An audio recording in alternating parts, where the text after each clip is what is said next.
Hello my friends, welcome to my review of the Juvia's Place Saharan palette. Now you may know if you go to juviasplace.com that this is currently sold out on their website, but I have information from Juvia's Place that this will be restocked sometime in March, so you can still get your hands on it. That's why I'm reviewing it, and I am so excited to tell you all about this palette. Juvia's Place is an indie brand out of New Jersey. I have really liked their previous palettes, so I was so excited when my friend Nancy decided she was going to send this to me so that I could review it. So thank you, Nancy, for sending this to me. When I first saw this palette, I have to be honest with you, I was a little confused by the color selection. I was kind of like, what are they thinking? What are they doing? But I do have opinions about that, but we're gonna save the full review for the end. If you've never seen one of my reviews before, just so you know, they're very, very long, but I have skip ahead buttons in the description box. You just need to click the time stamp in the description box and it'll take you exactly where you want to go if you're interested in a specific part. If you want to go straight to my full review, you can do that by going to the link in the description box. The first thing you need to know is that this is cruelty-free, but it is not vegan. It does contain carmine, which is made from beetles, so this is not vegan. It is distributed from New Jersey, so if you live in New Jersey, you will have to pay tax. It is designed and formulated in the United States, but it is manufactured in the People's Republic of China, or PRC. There is some discussion about whether something made in China is able to be cruelty-free, and yes, it can. I will link an article down below regarding that, so that in case you have any questions about why this can be made in China and also be cruelty-free, go ahead and click that link for more information. This is a $28 eyeshadow palette. As far as price per gram, this is insanely inexpensive. It's very inexpensive. So let me just tell you. The palette is $28. You get 18 grams of product inside. Let me open it so you can see it.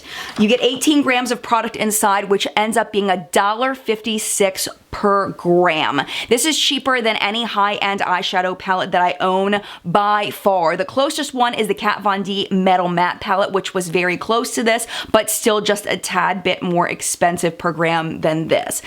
This does not have a mirror. I forgot to mention that. They are 1.5 gram pans, which is pretty standard for a single eyeshadow. They do not pop out, but I can see they are nestled into a pan, so if you wanted to depop this, you probably could if you really wanted to. So the next part of this video is my favorite, and it's the swatches. So I'll go ahead and show you how these finger swatch and brush swatch right now. All right, here are the swatches for the Saharan palette. This was the very first time that I put my fingers in these shadows, and it was extremely enjoyable, if I must say so.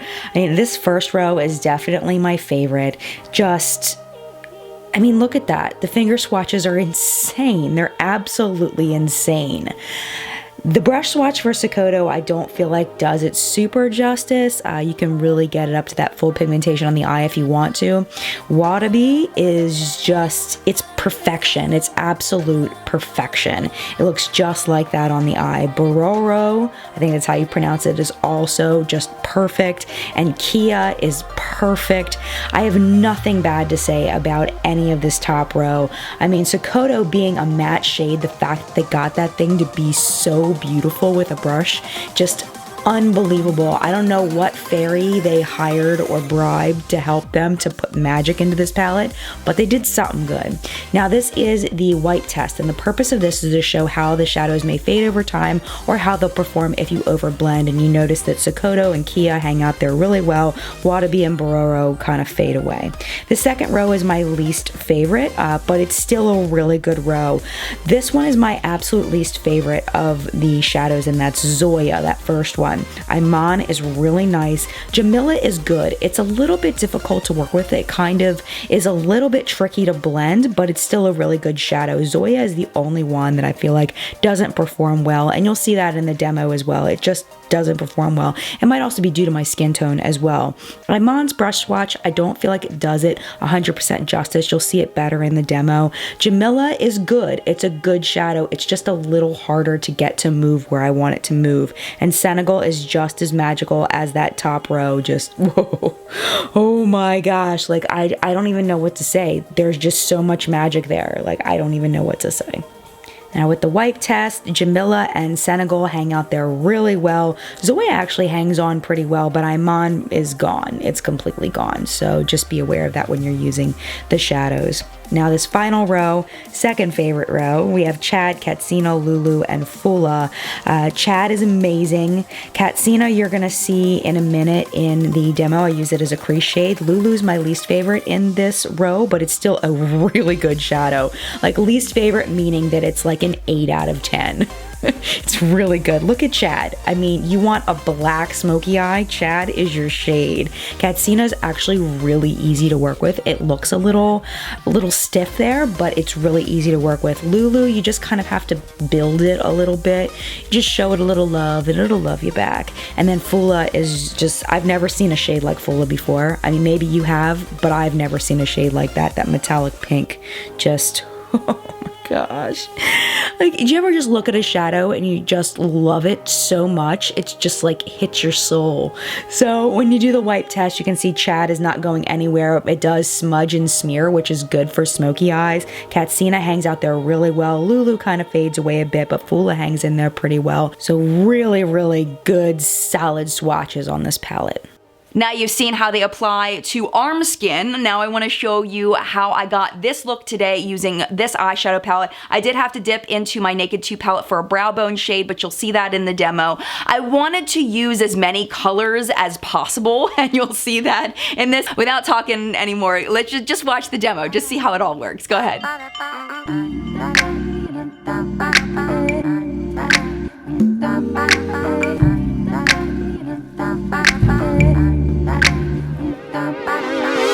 Still back in time, boy, don't be shy.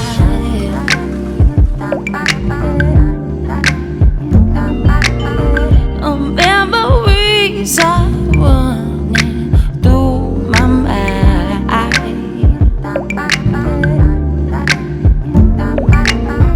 and only you could make me feel this way.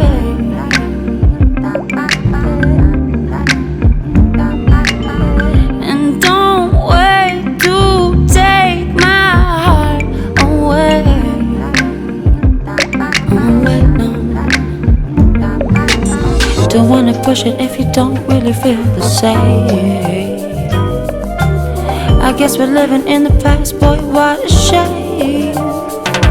When you're feeling all alone and you call me on the phone and you got me on my knees and you got me feeling weak, 'cause it's you who makes me high. When I'm with you, I don't try, 'cause it's you that drags me under, and it's you that makes me wonder. You got that other baby, oh, you got that other baby, you got that other baby.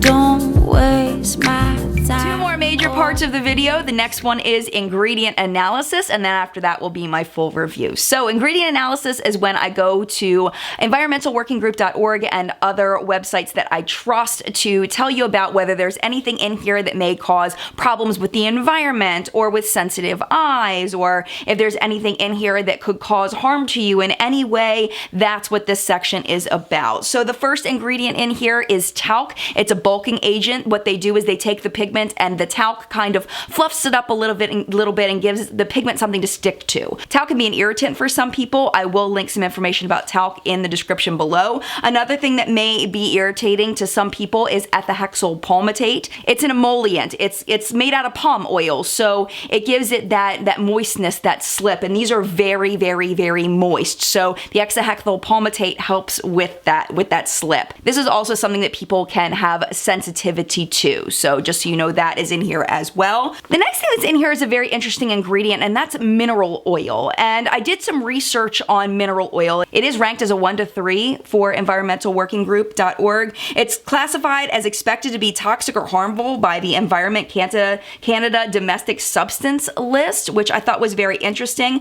EWG says that most of the concern is when mineral oil is inhaled, which of course you're not going to inhale your eyeshadow palette, I hope. This information is from Polish Choice, which is a website website that I love. It says, despite mineral oil's association with petroleum and the hype that it's bad for or ages the skin, keep in mind that petroleum is a natural ingredient derived from the earth. Once it's purified to become mineral oil, USP, which is cosmetic grade, it is no resemblance to the original petroleum and isn't a source of contaminants. So that's from them. Cosmeticsinfo.org said that there were some concerns with some inflammation of the liver if you ingested it and some topical things, but they've basically disproved all of that. So according to those sources, mineral oil is fine. According to Canada, they still have an issue with it. So I'm not sure. You just kind of have to take those pieces of information and do with it what you will. There's also a couple of little things you need to know about the pigments that are in here. Ferric ferrocyanide and chromium oxide greens are not supposed to be used on the mouth, so do not use this to brighten up your lip colors. It's not a good idea. And then the yellow colorant in here, which is I think called Yellow 5 Lake, I believe. There's some mixed data on whether or not the ingredient is bioaccumulative and toxic for scientists in Canada. But it's used a lot in a lot of cosmetics. So if you have a problem with that ingredient, you probably want to check your cosmetics because it's really included in a lot of things. But other than that, there's really nothing else going on in here. I personally don't see any huge red flags unless you have really, really sensitive skin to the ingredients that I mentioned before. So now on to my full review of this product. I will tell you first off that I love these shadows. I really do. I love them. I find them very easy to work with as far as the quality of the shadows. I do find the shade selection a bit difficult to work with. I would definitely recommend the original Nubian palette for people that have never used eyeshadow before. It's much, much easier to work with. I would probably even recommend the Masquerade palettes over this, just because I find this to be a little confusing as far as what can go where, and I can just see some craziness coming out of this. If you're not careful, it can just kind of go a little nuts. But I will tell you it is really fun. If you have experience using eyeshadows and you want something different in your life, this is a wonderful option. I find that the shadows are very, very easy to use. And that's one thing I really love about it. It's effortless. It's absolutely effortless. You don't have to worry about shadows fading away when you're trying to blend them. You don't have to worry about them blending into each other so much they look muddy. It's not gonna happen. You probably don't have much in your collection that looks like this. I mean, it's just a really fun, different kind of palette, which I really appreciate. Now, this shade up here, I wanted to give special note to. It's called Kia, and it is one of those brown-green ones. I do have a lot of brown-green eyeshadows. MAC makes one. There's one in the newer Tarte's Pro palette. Even Wet n Wild's Comfort Zone palette has one. But this one is different in that it's deeper. It's got a deepness to it, and it's more of a teal rather than a green, which is kind of interesting. And I feel like the green really shows through more than the brown, which I think is unique. So if you like those brown-green eyeshadows, this is something you will probably really enjoy because it's different than all of the other ones in that way. I really like their foiled formula. It is wonderful if you like that pop, if you really like that pop. I wish that this one over here, Zoya, was a little bit more poppy. It's a little bit mild compared to the other ones, so it just can't compete with it. I feel like I really need to use Iman, the way that I put it in my inner corner, instead of Zoya, because it just doesn't compete.